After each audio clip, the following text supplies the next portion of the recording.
Yay, we're back. Yay! It's working. Technology's working. If you've been watching us live on GMTV, you'll know that technology doesn't always work. But uh, we're here. We're And we're even ready to even talk though this week's even though we're Skeleton Crew. pre-recording it, we're not going to edit that out, are we? No, we're not We're going to edit. We don't edit out the mistakes. But we're raw and unedited. This week, episode 4, Skeleton Crew. Can't say I remember. No, at Atten is the title of the episode. I'll come to you first, Paul. Your overall thoughts of the show this week. okay. I loved episodes 1, 2, and 3. Episode 4 went down that familiar route of being a filler episode, as far as I was concerned. And we've had it in previous shows. Of course, The Acolyte was nothing but filler, but we have had in previous things like Mandalorian and even in Ahsoka, there's been the odd filler episode. But yeah, for me, it was the one that felt least like Star Wars, whereas 1, 2, and 3, there were connections in there that pulled you back into the galaxy far, far away. This felt like it could have been a very generic sci-fi show in its own right. There were some nice bits in it. I really do like the Jude Law character. We can't even call him a name because he's got so many names now. But the Jude Law character is trying to wind the kids up, saying, "I'm joking, I'm joking." I don't think we've not really had that in Star Wars before. Um, but the one thing that really sort of I thought was quite a genius move is it looks like there's a load of these planets that begin with at. There's some sort of bizarre experiment where they construct the same planet, replicate it down to its finest detail, and then throw a situation at each individual planet. So this one was very much a war planet, which was something that Neil was struggling with because he was trying to explain to one of the female characters that his home planet was essentially the same but a peaceful planet. So that I quite liked. But all in all, certainly the weakest of the series so far. How many episodes are there of this? Is it 8? 8, Yeah, yes. yeah. So we're at the halfway point. I would have preferred it if they'd have skipped that storyline and gone on to whatever's coming next. It felt like they were just taking a rest to me. But yeah, it was okay. Jonathan, your overall thoughts? Uh, Pretty much sort of the same. I didn't really, I mean, the production values are good and the direction's nice, and the whole animatronics on Neil, and I don't even think he is animatronics, is he? I think it's all ILM. Sure. Um, Yeah. but it was the first time. So I'm very much with Paul. You know, I think this is exactly what Star Wars needed, just some good old-fashioned fun. I love in the 80s Goonies and Spielberg vibe and stuff, but you were watching it, and if this were a 2 hour film, if the whole Skeleton Crew was a 2 hour film, this week's episode would be like 5 minutes worth of exposition. Yeah. But when it was at its best, is this they have done a really solid job of setting up this mystery of At-Atin and why no one has confined it. The kids aren't aware of the war and all this stuff, and that was good. But um, I quite like the kids found the kids and stuff like that. But um, the trouble that Disney Plus have is because they use a weekly model. Is if this was Netflix, you'd just watch that one and you'd go, okay, and you'd watch episode 5 straight away and forget about episode 4. But Yeah. because they go weekly, you now have a week to go. That was a bit of a filler. Yeah. But it was fine. Yeah, it was fine. I didn't think it was bad in any way. It was just probably you have to wonder, do they have the material for 8 episodes? Yeah, Is sort yeah. of, yeah, that's a fair thing to say, but I am a fan of the show. I think that's important for me to say. I really love the show. It's Mm. just fun. It's really good. The It one could be issue one of I've those got with Disney episodes. Plus isn't so much the fact it's weekly, it's the fact that I've got it on the ad tier this time. So I resubscribed for Skeleton Crew, and I'll just go for the cheapest option, $4.99. Why not? And it cut from one scene with Neil to Queen Amidala selling me perfume. And I was like, what's going on? It's like, it's just something randomly wrong. But yeah, that's my one issue, is just the fact I'm too cheap to pay for the ad-free version. But at least you are paying for it. That's I am paying for it. Makes a change. I've got the ad one, and my favorite one that's coming on Disney Plus is the Smith's Toy Superstore advert. But if you'll notice, it comes up at the bottom. Toys do not move by themselves. Really? Some of the advert breaks have been fantastic. They got on the tram in the first episode to go to school, and it cut to an advert, and it was for ScotRail, and I just thought, that's like, you could make it up. It's like great product advertising, that product is. placement. But yeah, What did you think of the episode? Pardon? What did you think of the episode? Well, let's. Oh, wait. As if by magic. Let's jump into the episode, and I will tell you what I think as we talk through it, because I have thoughts, especially revolving around Neil and the Neil Nation. But I want to start. I picked a screen grab from the previous episode. So our little favourite owl, Kim, mentioned that A'atin was one of these ancient Old Republic planets. And I'm wondering, is all these other At planets, is this what makes up the 9 ancient planets? Or is there a mystery specific just to At-Atin in itself? I kind of thought the mystery was to do with At-Atin just itself. And these other planets weren't necessarily the other 9. I just wondered if you guys agreed with that. I think so. Well, initially, I sort of thought that they were. I didn't think they were going to do this, but it felt very Stranger Things because the setup of what is it Aachen? I've written it down here so I can remember where have I written it down. Akron. At Akron, it was the exact same setup of one of the kids' houses, and I wondered if it was some sort of it felt. I didn't think that they would do it, but it felt very ghostly parallel universe. Yeah. That they were wandering in the same because the stairs were the same, and I thought, oh goodness me, that's where the house droid went past. So there was something. I don't know. I'm wondering if my thought was when they came back and it was destroyed. My initial thought was it was some kind of time leap. Because obviously it's kind of been playing this idea that they've had no outside contact since the Republic days before the Empire. I thought maybe they've gone back and they're actually caught up with time and they've been destroyed. Yeah. But obviously that didn't kind of play out. Yeah, that would have been quite scary. It seems to be some kind of social experiment going on. Yeah. Which is kind of weird. Headed up by Palpatine? He wouldn't do something like that. He's a nice guy.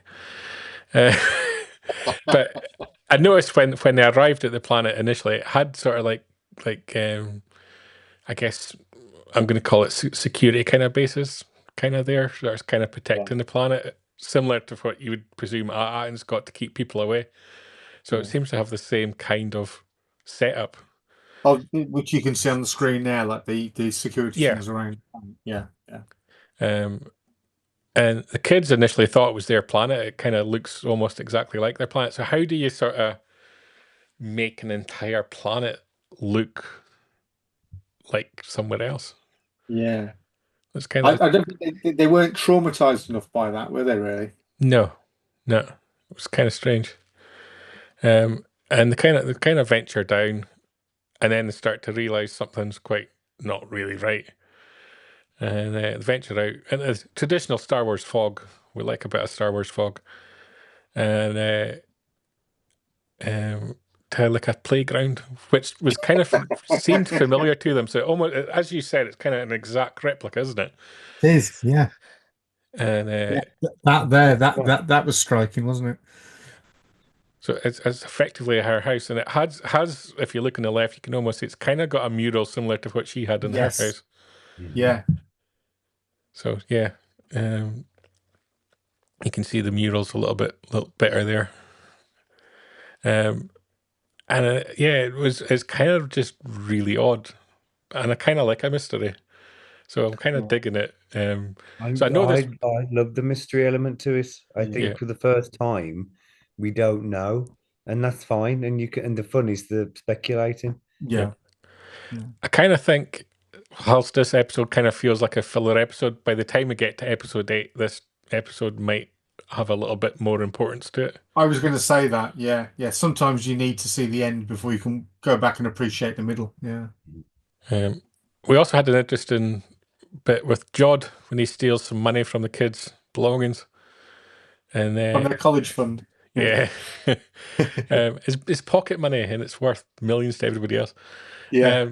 And SM33 kind of confronts him and stops him, but Jod's kind of able to find some kind of level with SM33 where he can sort of communicate with him. It's kind of manipulated him a little bit in a way.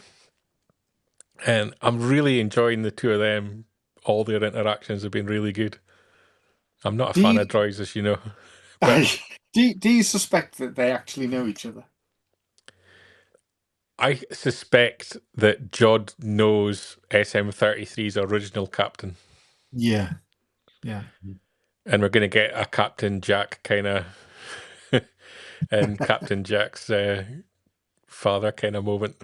It could be Oh, Jod's father, I think, what because if there was the captain. what if the original captain turns out to be Hondo? Quite possibly. That would be cool.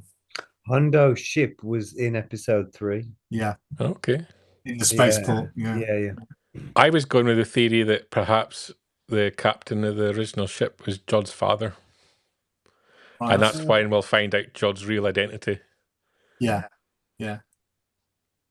But yeah, we see a little bit more of what's happened to the world that they've landed on. It's kind of, all of it is kind of wasteland, the whole thing, and including a statue, a headless statue. So once again, there's still this mystery. Yeah. And our group of kids are immediately kind of held hostage by another group of kids who are pretty much well armed up. And we learn that this isn't the planet that they thought it was. It's not At-Atin. It is, in fact, at Akron, which, to start with, I was like, oh, that's really cringe. But as the episode got on, I kind of accepted it, I guess. And this is like, Jonathan, as you said, like the planet is exactly like At-Atin in every way, in that that's their school. As far as they were concerned, that's their school building. And the kids have held them hostage, pretty much set up their base inside that, and they're taken to the leader and pretty much held hostage there. So again, the kids are getting put in a little bit of peril, but it's not scary peril, if that makes sense. Yeah. It started to feel a little bit like what's that zombie show? The Walking Dead. He started to feel a bit like Negan. There seemed to be that sort of veiled threat. Yeah.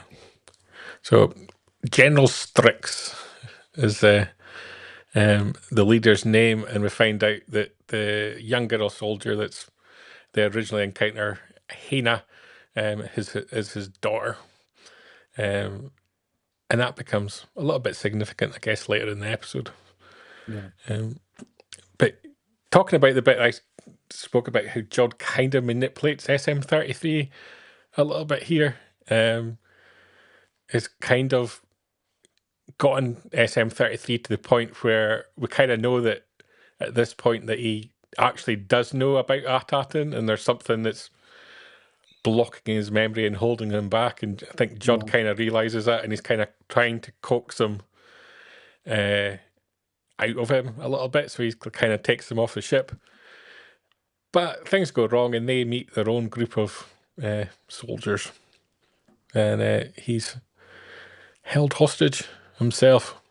So we've kind of got Jordan SM-33 held hostage by one group, and the kids held hostage by another. Paul, at this point, did you think it was going to escalate into some big conflict, or what were you expecting? No, at this very point, I think Jod turns around and says, "Oh, goodness sake, just shoot me now." And to be Yeah, honest, that's how I was feeling watching. there was an element of that. There was an element of that at that point, I think. Yeah. Um, then we start to get the episode's love story, I'm going to call it, between Neil and Hannah. And at that point, I'm going to bring up this graphic, Team Runa, because come on, Neil, you're just like, she was his love, and he's kind of just a first hint of interest from another female, and he's just abandoned her. Fickle, typical male. Yeah, like she's there studying hard, trying to be an accountant, which I understand. It's difficult, and he's out gallivanting around the galaxy. Just terrible. He's like the Greg Wallace of Skeleton Crew. That's my take. Neil Nation, shame on you. I'm all Team Runa. Anyway, um, Neil and Hannah start to build up a bit of a relationship, and she takes him on a little bit of a tour of their home, which is basically a camp on the roof of the school, Yeah, which it's a bit of a kind of hole, isn't take it? Neil's Yeah. by surprise a little bit. I think because I think he started to realize he's basically from a planet that's quite opulent, and Yeah. these people are really struggling. And we see a really nice scene where Neil offers up his daily ration of food to I was going to say some homeless kids, but it's just some kids sitting not doing anything at the side of the road. And Hannah's kind of impressed by that. I thought that the kid Robert Timothy Smith that plays Neil, fantastic in this episode. Really great Yeah. performance. Paul, what was your take on? Yeah, I think the whole the thing that's underpinning the whole story here is it's the take on comparing the very narrow difference between having a nice lifestyle and living on a war-torn equivalent. It's almost like the flip of a coin, isn't it? And Neil could quite clearly appreciate that At-Atin was a far more pleasant version of this planet. The one thing that struck me about this young girl here, I was kind of thinking that she could evolve into being Ray's mom. She's got the staff. She's got that sort of thing about her. And I was just thinking, because this is set way before Force Awakens. This is Ray's mom. John, you've heard it here first. Don't look so disgusted. This is Ray's mom. John, your take on that? He's gone. He's gone. Yes.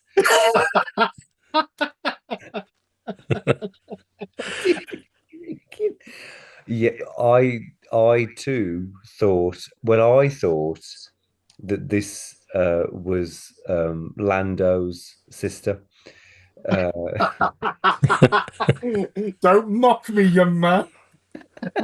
uh, yeah, oh, Ray's mom. You heard it here first. Breaking news scoop. No, yeah, I thought that Neil is sort of because he's the most innocent, he's the emotional core for the viewer, and Neil is us, the one sort of questioning and just wanting to get back home. That's generally what your every man would do in that situation. So Neil has become the important thread, really, because you've got your sort of whims, you're sort of gung ho, and then the two girls are again very different characters. So yeah, Neil's a good character Yep. who's apparently gonna shack up with Ray's mom. Yeah, that's basically it. He kind of learns that pretty much the Troiks, they're all about violence, and she shows him her weapon, and he gets a kiss on his weapon later in the episode. Uh,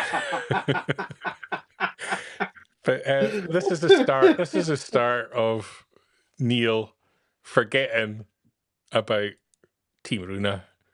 Shame on him. Shame How on him. could He's you? like he's Didn't he's forget. at this point he's full on crush on Hannah, and that's her initial reaction. I thought it was the perfect screen grab. Oh, And he starts to make his move. He tells a little bit sob story about how life is such wonderful for him and how terrible it must be for her. I And think what he was saying to her, Bri, he was asking her, "Do you remember Hale and Pace? yeah, You know, this is clearly where I got my costume from. Am I Johnny? Am I Billy?" and Neil starts making his moves, and he does that little sleazy little shuffle along the wall. Once again, forgetting about Team Runa. Shame on him. At that point, I was so disgusted that I think the whole Neil Nation should take some responsibility that they've built up his ego so much that he's just making moves on every woman now that he meets all around the galaxy. Shame on him. Disgusted I was by Neil. He's a player. He's a He's a player. player. That's what he is. We, we need like a Two and a Half Men spin-off with Neil. You think? 2.5 men. Is he the Charlie Sheen character? Yeah, he's a he's such a player. He never suffers from blue balls. There you go. For a blue elephant. I'm moving swiftly on. We went swiftly on to back to General Strix. He has pretty much enlisted the kids, and he wants the kids to fight the opposition. Yeah, that was quite sinister. He was going to get them to lead them into war. Yes, Really that was nice. very random. I thought, like, You've on been you go. conscripted, kids. He was deadly serious. So he arms them up and says, "Yeah, you guys pretty much go out there and get our Eopes back. It's all about the Eopes." And they go heading off with their weapons. And Neil, he's a little bit nervous. Not too keen to go into combat. But he does in order to get his lady friend, impress her. But instead of encountering the opposition, the person they encounter is in fact Jod and SM-33 coming back with a whole herd of Eopes. And it's revealed that Jod has bought the Eopes back off them and he's returning them, thus ending the conflict. Wasn't that nice? Um, and there was a funny interaction, which I thought Jude had some really good scenes in this episode, where he suggested that he change his mind and keep the Opes and get the kids instead as a reward. But I don't know. What was your thought? We kind of seen a sort of slightly different side I to think, yeah, Jordan Wood. well, a lot of this was about Fern realizing that she was out of her depth being the captain of the ship, and I think by the end of this, she's got masses of respect for Jod when he suddenly turns up through the mists with SM-33. So it's all about the end. By the end of this episode, it's really about sort of saying, right, Jod's the adult, Jod's the captain, and I think that's how it'll carry on from here on in. Yeah. So it's kind of agreed that the kids, they're going to go what do they call the place? The Fallen Sanctum, which Yeah. on their world is where the supervisor is this mystery supervisor who has no name and don't know if he's actually human. I suspect he's a droid. I Yeah. think this is Yeah. a droid experiment. That's what I think now. Evil droids. And we get our sort of Neil makes his move. Once again, I have to remind you, Team Runa. They basically says to her, "Why don't you leave your father and your home world and come with me to my rich bachelor pad where I've got a giant jacuzzi bath and join me? Have you Yeah. seen the size of my blue trunk?" And Not this one. yeah, This one. and it's just shameful. He does the little sad face for her as well. Yeah. He'd even And come there. she decides to stay, but he does get some success. He does get a kiss. I think. And once again, Team Runa people, Neil Nation, shame on you. And because he's a player, as we've discussed, he just cracks on. He's like, okay, fine. And they head off to the Fallen Sanctum. And they take the lift up. And at the top of the lift, it's kind of like I'm looking at the floor there. You can kind of just see it in the sunlight. It's a little bit Jedi temple kind of. Yeah. Some kind of I don't know what you would call it. Some kind of meeting place, I guess, is what I'm going to say. Some Yeah. kind of meeting place for these planets, I think. I had connotations of the kind of thing they used to do in Stargate here, where they used to Yeah. have the ancient worlds and the hieroglyphics and that kind of thing. And Yeah. I thought that. Yeah. each column kind of had a name of a planet, all starting with At. So it's all like variations of At, and like this one. So the working theories we've spoken about is there's going to be multiple planets that are very similar, some kind of social experiment or something going on. Yeah. What were you guys thinking at this point? Because I was like, at this point, I'm getting really puzzled. Jonathan. Well, I was wondering if this whole thing is because. So here's my equivalent to Ray's mom theory: is that all these could lead somehow to the beginnings of the First Order, because we still, if this place is so far out in the unknown regions, was this actually a sort of back end deal, or did Palpatine know it? I feel that Palpatine would know, and so maybe some of this could be used for how the First Order began. So because it never made sense that suddenly this fleet of ships for the First Order could just arrive. So if this whole spectrum of planets is so far out the way, that could justify why nobody knew. Okay. I had my working theories, so throwing scenes, we're all throwing them out there. I wondered if there's some kind of cloning experiments going on here. So you're not just cloning the world, but when you saw like the murals, it was all, you know, the same alien species as Neil, and it was kind of almost like a representation of time of the same kind of people, Yeah. the same races and the same kind of people. And it's like I was kind of expecting there to be like a Neil equivalent character on this planet, and there wasn't. No. And so I wonder if there's something like that, and is it part of Palpatine's cloning experiments? That would kind of be an interesting take. Yeah. But what we discover is that whilst the other planet names are still up there, the At-Atin name and the coordinates on how to get there have been mysteriously removed. And of course, who would do such a thing but an evil droid? As we know, all droids are evil. And he kind of starts having this kind of little bit of a breakdown because he gets pushed by Fern, and Fern uses her trick she's used in a few of the episodes now to try and get the droids to override, and she kind of thinks she could get SM-33 to override, and it doesn't initially work. She gets very tearful, like you mentioned earlier, Paul. She starts to realise she can't be captain. Yeah, starts to doubt herself. Yeah.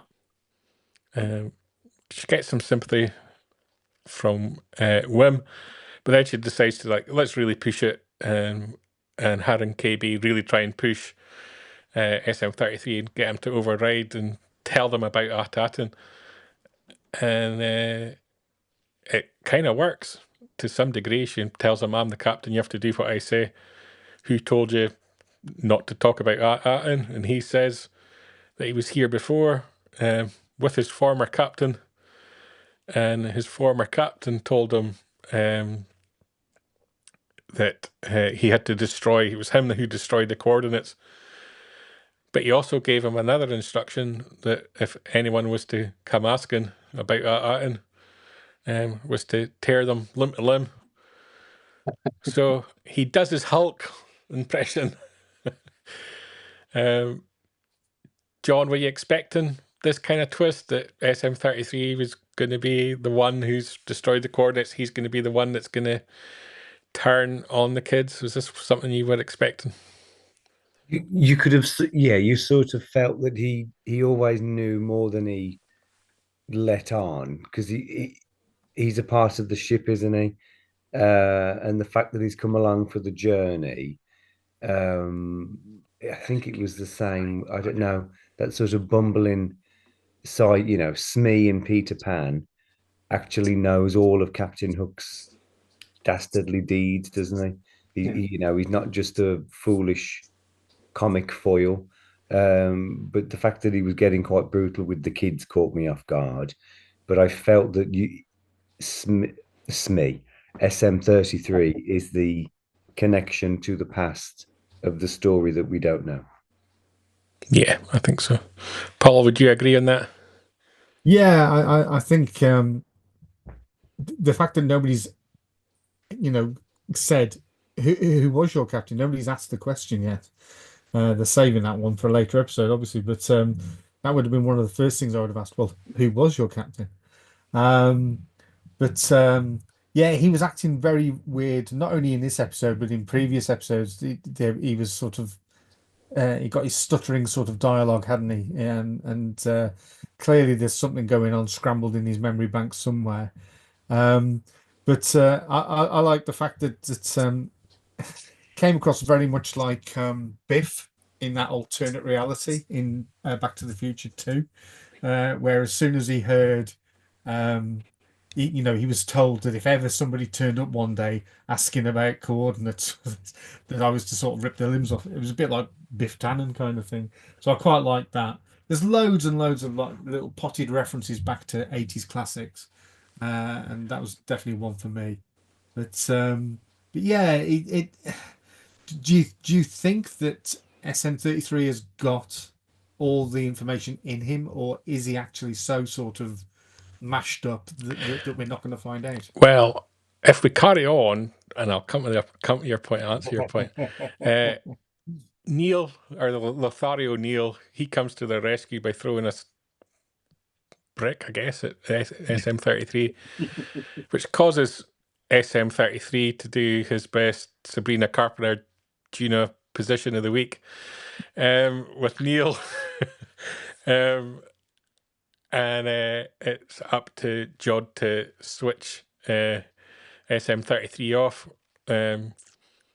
which basically saves Neil, who does, like he did in the last episode with his dramatic roll down the hill, fake passing out. Passes out. Yeah. So he's fast becoming the Neville Longbottom of this, isn't he? He's that sort of unwilling hero. Yeah. So that was kind of basically the end of the episode. But to answer your question as to what I think happens from this point, I think that we find that KB is going to try and program SM-33 to try and get some information out of him. And that will probably lead us to SM-33 telling us a story of the former captain and the former crew of the Onyx Cinder, and we get a flashback whether it's a That'd be full good. episode or segment, and we find out a little bit more about the captain and the crew and what led them to and possibly ends with them crashing on Atat, and from that point that'd be on good. start It'll to be a bit unravel this like, mystery a little bit. yeah, so we'll get to see a pristine version of SM33 with both of his eyes working and everything. So, yeah, that'd be good. I'm wondering, will that be the next episode, or will it be episode 6, which is the Bryce Dallas Howard directed episode? But I am expecting some kind of flashback as to who Yeah, was that crew, who was that captain, how did they end up on that, and then what is that story? yeah. Maybe for the next episode, as a sort of aside, waiting for that to happen, we'll go to another similar planet and have a different take on Atatin again. Maybe something that's even nicer than where they live, or something that's even far more terrible than Akron. But yeah, that in itself is a nice little plot device. So hopefully they explore that more, just to drive the message home that this planet has been replicated down to the last building. But I forget which one of you said it. It might even be that we meet the equivalents of Neil, Fern, KB, etc., which would be very unusual. But who knows? It could work really well. Jonathan, your final thoughts on the episode? I it was fine, but again, it was just really 5 minutes worth of some really good exposition, wasn't it? Yeah. To further the mystery.